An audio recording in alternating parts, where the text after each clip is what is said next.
Good morning, students. Welcome to class 12th Business Studies. Today's topic is importance of business environment. First importance is it enables the firm to identify opportunities and getting first mover advantage. अब यहाँ पे enable की बात क्या हो रही है? Enable का मतलब होता है to make something और we can say that self reliant कि हम खुद से या कुछ नई चीज और अडॉप्ट कर सके इसमें. Firm to identify opportunities. Firm to identify opportunity means companies, organizations or managers scanning the business environment. Scanning का मतलब होता है कि just they peeping into it, यानी उसमें एक तरह से क्या करते, चेक करते कि जो अपकमिंग बिजनेस एनवायरमेंट है तो उसमें मेरे लिए क्या अपॉर्चुनिटीज है. The meaning of opportunities is here. अब ये अपॉर्चुनिटी का मीनिंग क्या है पहले समझ लो. Positive external trends. Positive external trends की बात हो गई यानी कि आगे क्या फैशन में आने वाला है, आगे बिजनेसेस कैसे यानी चलेंगे, डील करेंगे, तो इसको बोला गया अपॉर्चुनिटीज को पॉजिटिव एक्सटर्नल ट्रेंड्स.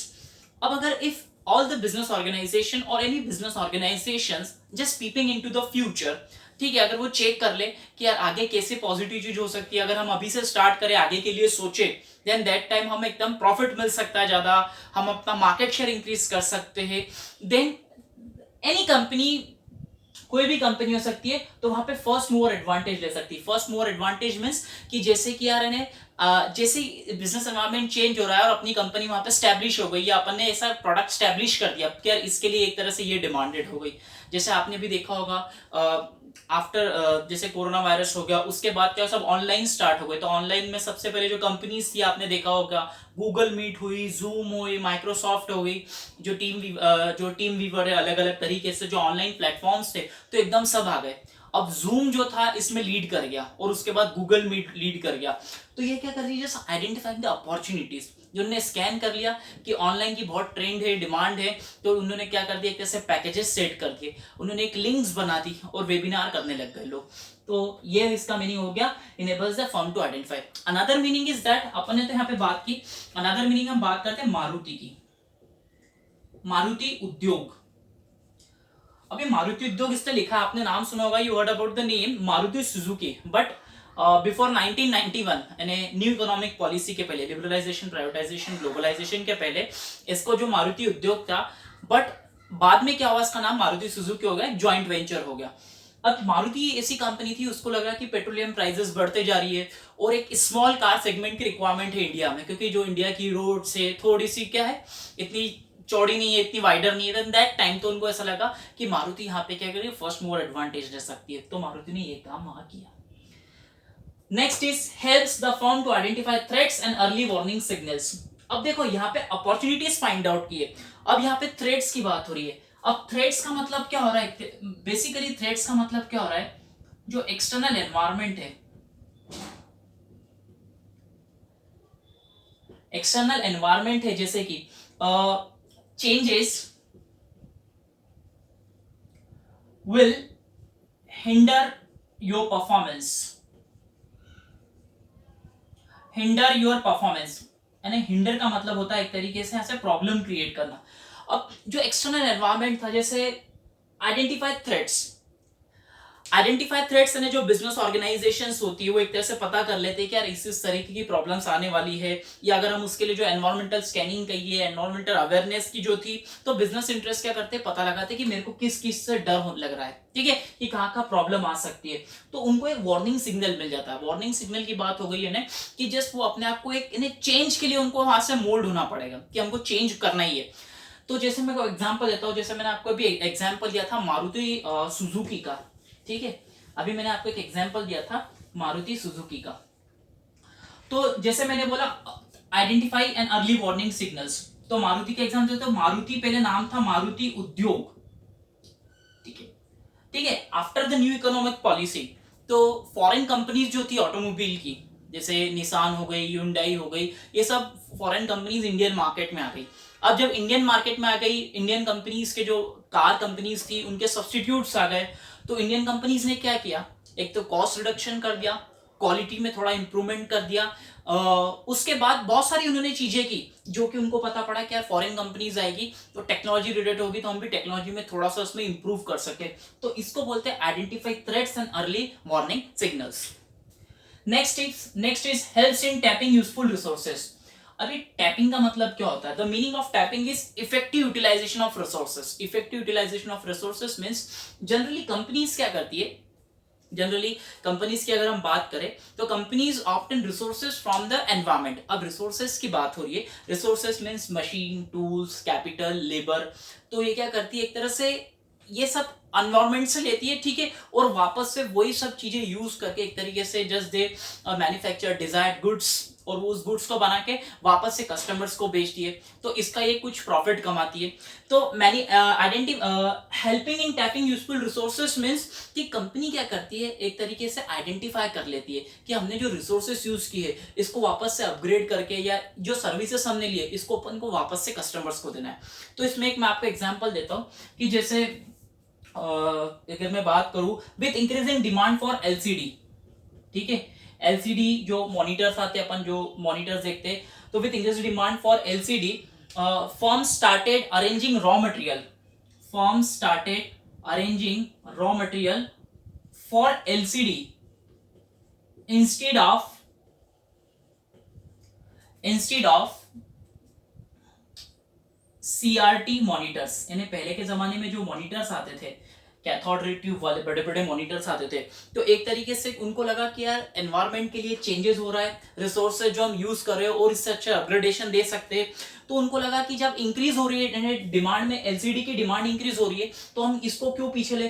तो वैसे ही जो टैपिंग यूजफुल रिसोर्सेज की बात हो रही है, टैपिंग यूजफुल रिसोर्सेज मींस कि जो भी इनपुट्स होते हैं, ऑर्गेनाइजेशन जो इनपुट्स होता है एनवायरनमेंट से लेता है और उसके डिजायर्ड गुड्स बना के वापस से उसका आउटपुट जो होता है कस्टमर्स को देता है। बट जिस चीज की डिमांड बढ़ती जाती है तो एनवायरनमेंट के हिसाब से कंपनीज अपने आप को उस रिसोर्सेज को यूज करती है। तो फाइनेंशियल रिसोर्सेज भी मार्केट से रिजनेबल प्राइस पे मिल जाते हैं, ठीक है, लेबर जो होता है एनवायरनमेंट से मिल जाता है, जो कस्टमर्स होते हैं, ऐसी बहुत सारी चीजें, टेक्नोलॉजी जो होती है, बार बार रिसर्चेस होते हैं, तो उसको यूज करके अपन एक उसकी डिमांड चेक करते हैं। Next is that helps in coping with rapid changes.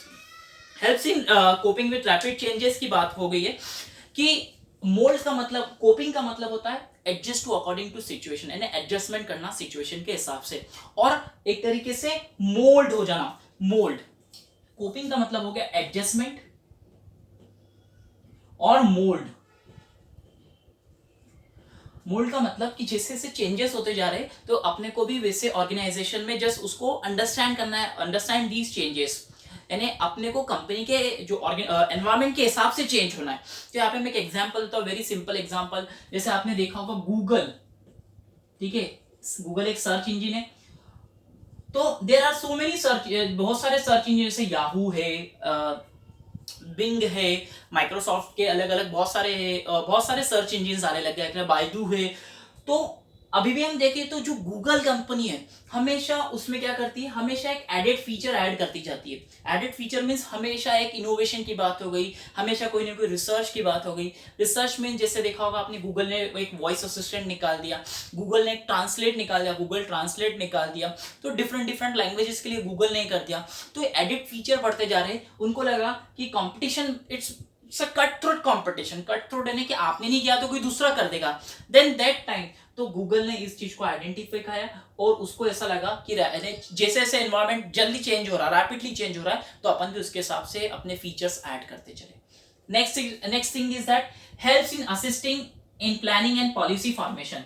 Assisting का मतलब होता है हेल्प करना, प्लानिंग का मतलब होता है deciding future course of action, कि हमको एनवायरनमेंट को देख के कि किस किस तरीके की प्लानिंग करनी है। पॉलिसी फॉर्मेशन का मतलब होता है it's a guideline for decision making, कि हमने अगर ये प्लान्स बनाए हैं तो इसके लिए हम अपनी कौन सी गाइडलाइंस बनाएंगे, डिसीजंस कैसे लेंगे जो हमने सेट किए, जो प्लान सेट किए। देन दैट टाइम आपको एक एग्जांपल बताऊं कि आईटीसी कंपनी है, ठीक है, आईटीसी का फुल फॉर्म है इंडियन टोबैको कंपनी। तो ये होटल्स बनाती है, चेन्स। तो उनको ऐसा लगा कि वर्ल्ड टूरिज्म में जो इंडिया का मार्केट शेयर है वो इंक्रीज होते जा रहा है, इन्हें जो फॉरेनर्स है बहुत सारे आते जा रहे हैं इंडिया में। देन दैट टाइम आईटीसी ने क्या किया, बहुत बड़े बड़े मेट्रो सिटीज में, यहाँ पे ऐसा लगता है जो रिलीजियस सिटीज है, ऐसा लगता है जो बहुत अच्छी जगह है घूमने फिरने के लिए, तो उन्होंने वहां पे नए होटल्स बनाना शुरू कर दिए।